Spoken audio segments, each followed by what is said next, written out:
Stock market में कभी कभी ऐसी न्यूज आ जाती हैं कि विश्वास ही नहीं होता। एचडीएफसी बैंक जो कि इंडिया का नंबर 1 बैंक है और हम सब की आंखों का तारा है, ऐसे में अगर कोई एचडीएफसी बैंक के ही ऊपर इल्जाम लगाने लगे तो हम कहां से उसे एक्सेप्ट कर सकते हैं। इसीलिए मैं आपको दिखाना चाहता हूं कि ये देखिए एचडीएफसी बैंक के साथ क्या हो रहा है। कल की डेट में 18 सितंबर को स्टॉक एक्सचेंजेस ने क्लैरिफिकेशन मांगा है एचडीएफसी बैंक से। ऐसा बोला जा रहा है कि two US based law firms file class action suits against HDFC bank. Generally ऐसा होता है कि जब भी स्टॉक एक्सचेंजेस किसी कंपनी से कोई क्लैरिफिकेशन मांगते हैं तो सेम डे ही कंपनी रिप्लाई करती है। अभी देखिए ये कल की डेट थी 18 सितंबर और टाइम क्या हो रहा था 15:43, मतलब शाम के 3 बज रहे थे, 3:40। उस टाइम पे इन्होंने क्लैरिफिकेशन मांगा, लेकिन आज है 19th, आज तक कोई अभी जवाब नहीं आया फिलहाल एचडीएफसी बैंक का। लेकिन जब तक एचडीएफसी बैंक कोई रिप्लाई नहीं देता तब तक हम ये कंफर्म्ड नहीं बोल सकते कि जो एलिगेशंस लगाए गए हैं वो सही हैं कि नहीं। तो चलिए अब मैं आपको डिटेल में दिखाता हूं कि कौन सी कंपनीज हैं जिन्होंने एचडीएफसी बैंक के ऊपर इल्जाम लगाया है और किस तरह का इल्जाम लगाया गया है। तो देखिए ये 3 कंपनियां यूएस की कंपनियां हैं। पहले का नाम है रोशन, दूसरे का नाम है शाल और तीसरे का नाम है पोमेरंड्स एलएलपी। इन तीनों कंपनी ने एचडीएफसी बैंक के अगेंस्ट में class action law suit file किया है और बोला है कि एचडीएफसी बैंक अपने बिजनेस, ऑपरेशनल और कंप्लायंस पॉलिसी को लेके जो भी स्टेटमेंट हमें दिखा रहा है पब्लिक को, वो फॉल्स है और मिसलीडिंग है।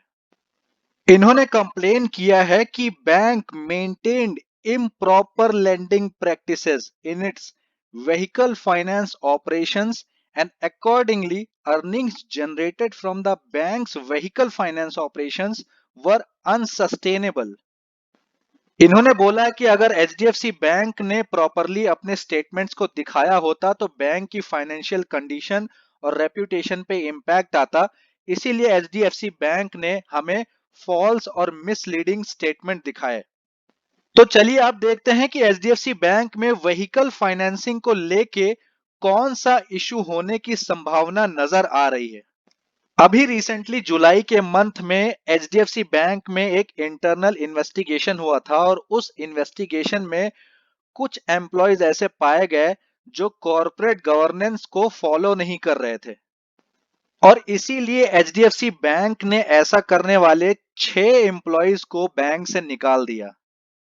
इंटरनल इन्वेस्टिगेशन में ये पाया गया कि जो व्हीकल फाइनेंस का डिवीजन है उसमें कुछ इरेगुलरिटीज हैं।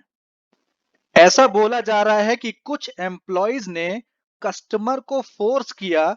जब वो कस्टमर ऑटो लोन लेने के लिए आए तो उन कस्टमर को जीपीएस डिवाइस खरीदने के लिए फोर्स किया और बोला कि हम आपको ऑटो लोन तभी प्रोवाइड करेंगे जब आप जीपीएस डिवाइस भी साथ में खरीदेंगे। इन जीपीएस डिवाइस का कॉस्ट जो था वो था ₹18,000 से 19,500 का। रिपोर्ट्स के अकॉर्डिंग ऐसा बोला जा रहा है कि जो ये जीपीएस डिवाइसेस कस्टमर को सेल किए जा रहे थे वो कंपनी ट्रैक पॉइंट जीपीएस नाम की एक कंपनी है, मुंबई बेस्ड कंपनी है ये। तो इस कंपनी का टाई अप था एचडीएफसी बैंक के साथ और ये कंपनी ही अपना डिवाइस एचडीएफसी बैंक के थ्रू कस्टमर्स को फोर्सफुली सेल करवा रही थी। अब आरबीआई का रूल क्या बोलता है कि a bank can not force any customer to buy any product. Bank का किसी सप्लायर के साथ टाई अप हो सकता है लेकिन उस सप्लायर के प्रोडक्ट्स को वो फोर्सफुली कस्टमर को नहीं सेल कर सकते। वो एक ऑप्शन दिया जाता कस्टमर को, अगर कस्टमर को लेना हो तो ले, नहीं तो ना ले।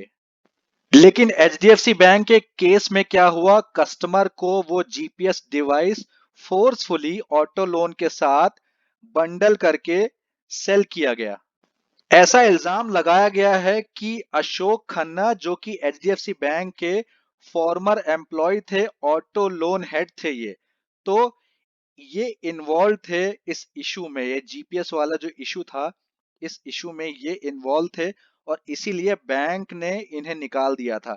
जबकि एचडीएफसी बैंक का कमेंट क्या है? एचडीएफसी बैंक ने बोला है कि अशोक खन्ना रिटायर हुए थे, ना कि उन्हें निकाला गया था। आदित्य पुरी ने बोला है कि ये अशोक खन्ना जो थे, ये उल्टा इंक्वायरी जो हुई थी, जो इन्वेस्टिगेशन हुई थी, उसमें पार्टिसिपेट किए थे, ना कि ये इन्वॉल्व थे उस इशू में। तो ऐसा आदित्य पुरी ने बोला है। तो एचडीएफसी बैंक को लेके ये सारी बातें हैं जो चर्चा में है आजकल मार्केट में, लेकिन एचडीएफसी बैंक स्टॉक एक्सचेंजर्स को रिप्लाई क्या करता है, उस पे ये सारी चीजें और अपना सारा फोकस डिपेंड करता है। देखते हैं कि एचडीएफसी बैंक क्या रिप्लाई करता है। और इसी के साथ मैं ये वीडियो समाप्त करता हूं। Thank you for watching this video. Bye bye.